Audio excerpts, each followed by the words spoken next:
Selamat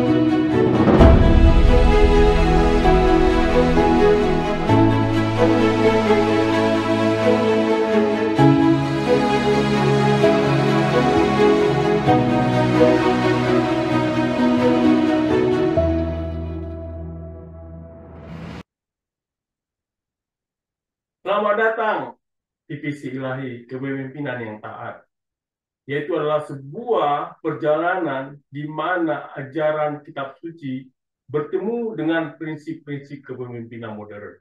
Nah, dalam episode ini, Bapak dan Ibu, para profesional maupun para pimpinan perusahaan, kita akan mengeksplorasi kisah para Rasul 8 ayat 14 sampai 25. Yaitu adalah sebuah cerita tentang iman, kerendahan hati, dan persatuan, serta menghubungkannya dengan kepemimpinan visioner dari Esther Duflo, yaitu adalah seorang peraih Nobel Ekonomi. Nah, video ini tidak hanya berbicara tentang prinsip kepemimpinan, tetapi juga membekali Bapak dan Ibu dan juga para personal dan juga para pimpinan perusahaan untuk memimpin dengan tujuan, integritas, dan ketangguhan.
Saudara-saudara yang terkasih dalam nama Tuhan Yesus, setelah kita tadi melihat teks ayat-ayat Alkitab yang tadi tertulis di barusan, bahwa menceritakan kisah para Rasul 8 ayat 14 sampai 25 dimulai dengan berita bahwa orang Samaria telah menerima firman Tuhan.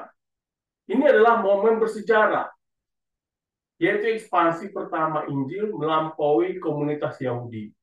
Juga menghancurkan batasan budaya dan sejarah.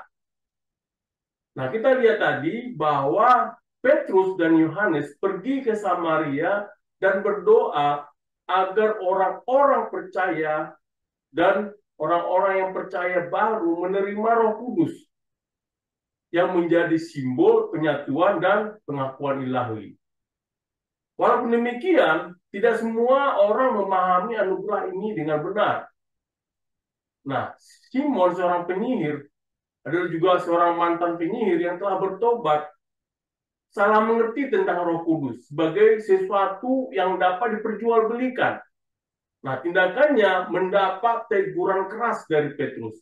Hal ini menekankan bahwa karunia ilahi tidak dapat dibeli atau dimanipulasi, melainkan hanya diterima melalui iman dan anugerah. You are welcome to Gospel Oracles. Today, we're diving into the intriguing lives and fates of the 12 apostles of Jesus Christ. These were no ordinary folks. They hailed from diverse backgrounds, fishermen, peasants, artisans, and left everything behind to follow their master. They witnessed the resurrection of Jesus and were tasked with spreading the gospel worldwide. But, hold on. Their testimonies weren't a smooth ride. They faced persecution and martyrdom, sacrificing their lives for the love of Christ. Each of their deaths is a poignant testament to their loyalty and the extreme cruelty humanity can inflict on its own.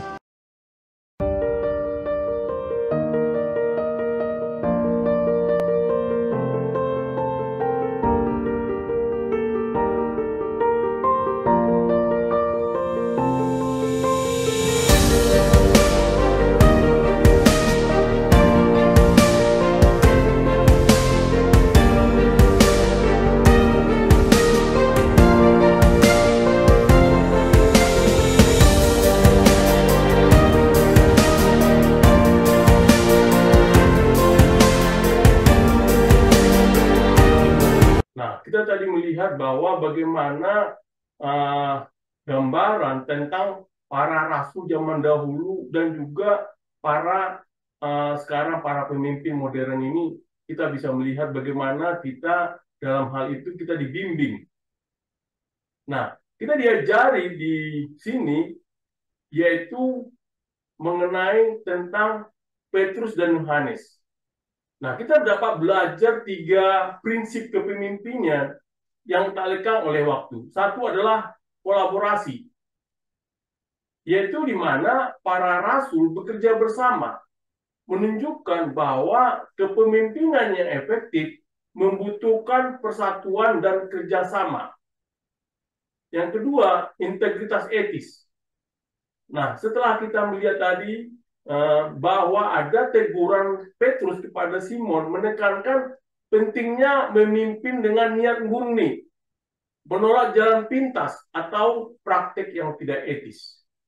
Nah, yang ketiga yang kita dapat pelajari adalah pemberdayaan, di mana para rasul tidak menyimpan otoritas mereka untuk diri mereka sendiri. Namun mereka berdoa agar orang-orang Samaria menerima Roh Kudus. Mereka memberdayakan generasi pemimpin dan orang percaya berikutnya. Bapak-bapak, para pemimpin perusahaan maupun para profesional, kita dapat mendapat pelajaran di sini, yaitu adalah bapak-bapak bisa membangun tim yang kolaboratif, tegakkan praktik yang etis, dan investasikan pada pemberdayaan karyawan dan komunitas Bapak dan Ibu. And so there is a project at the bank called the International Price Comparison Project, which is a big team of people which are doing that. They are doing that all the time, and they are from time to time they give you a revised PPP adjustments, and then they immediately get under fire for not having done it right.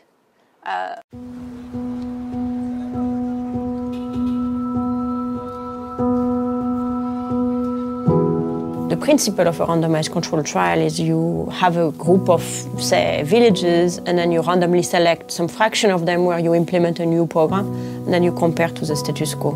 I like to do things that have immediate policy implication or quasi-immediate policy implication on top of telling me something about how people behave.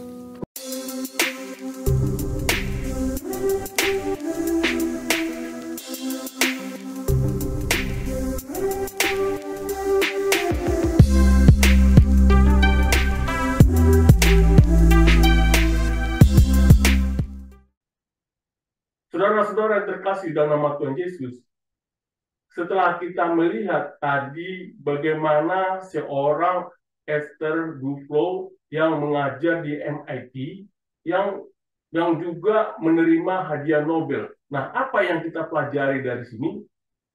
Esther Duflo adalah seorang ekonom asal Prancis.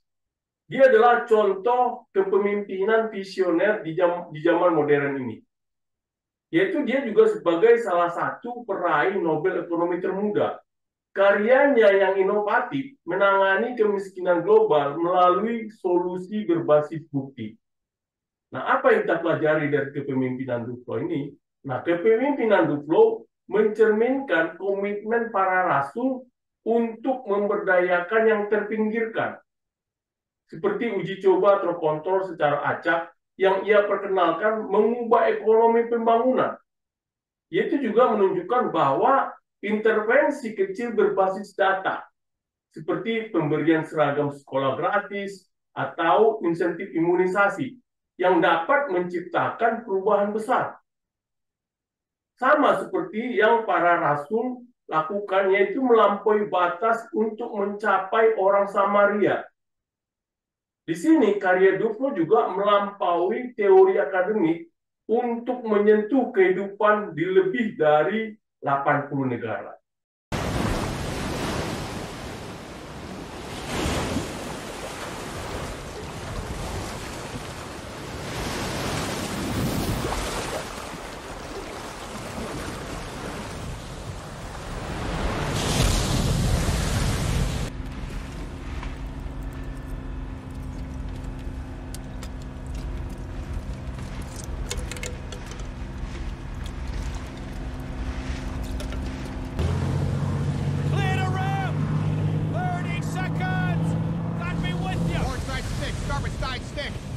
Move fast and clear those murder holes.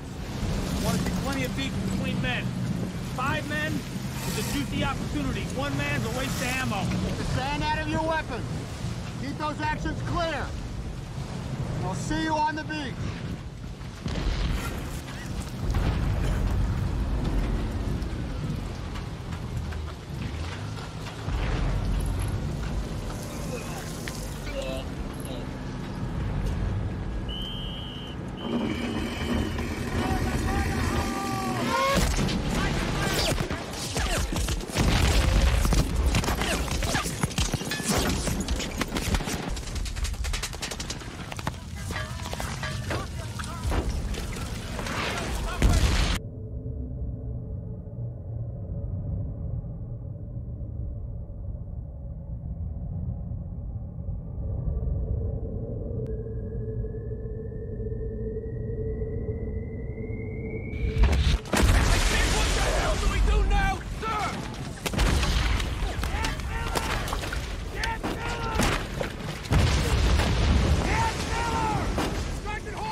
saudara-saudara yang terkasih dalam nama Tuhan Yesus, setelah kita tadi membandingkan bagaimana kisah para rasul dengan pekerjaan Duflo ini, bahwa di sini kita diajarkan bahwa antara para rasul dan juga Esther Duflo itu menunjukkan bahwa kepemimpinan yang berakar pada visi dan ketaatan dapat melampaui waktu.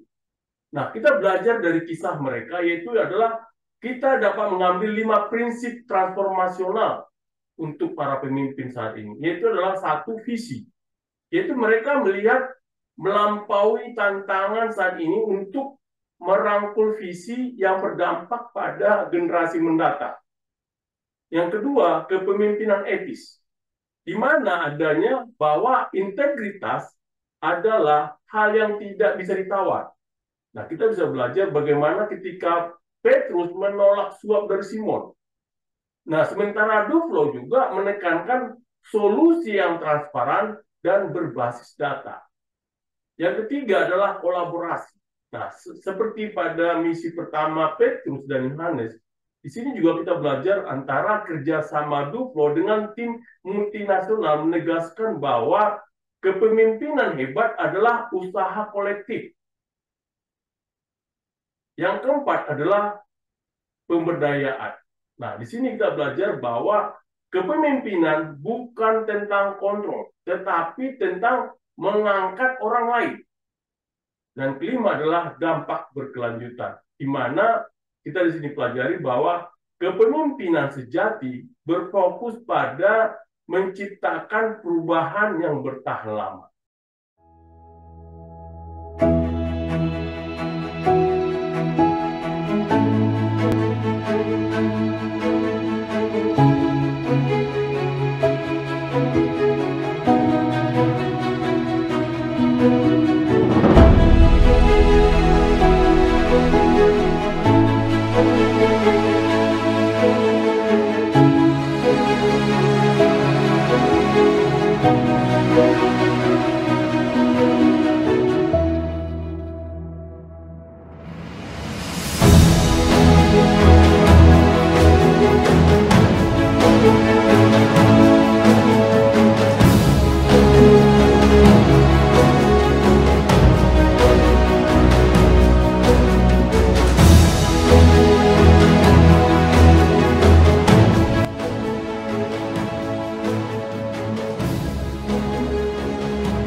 Setelah kita tadi mempelajari bagaimana sebuah tim dari perusahaan sedang melakukan brainstorming, nah di sini juga kita tadi pelajari di video sebelumnya bahwa adanya pemimpin berkomunikasi.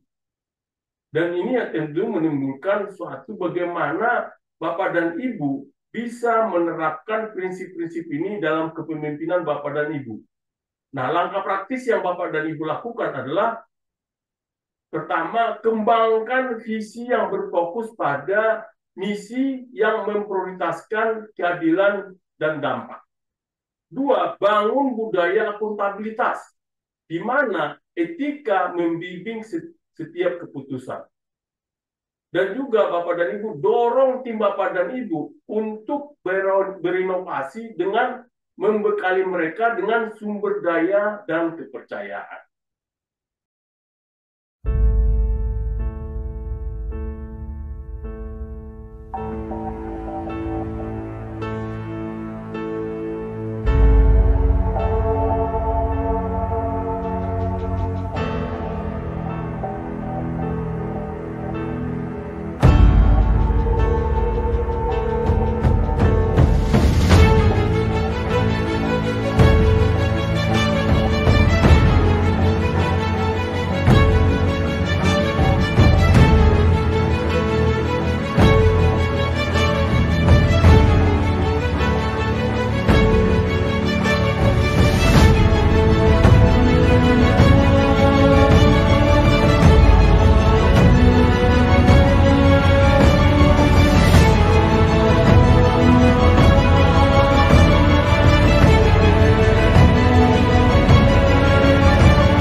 kasih dalam nama Tuhan Yesus, kita mempelajari di sini bagaimana kisah para Rasul 8 ayat 14 sampai 25 ini, dan juga contoh dari pemenang Nobel bernama Esther Duflo ini mengingatkan kita akan kekuatan transformatif visi dan ketaatan dalam kepemimpinan.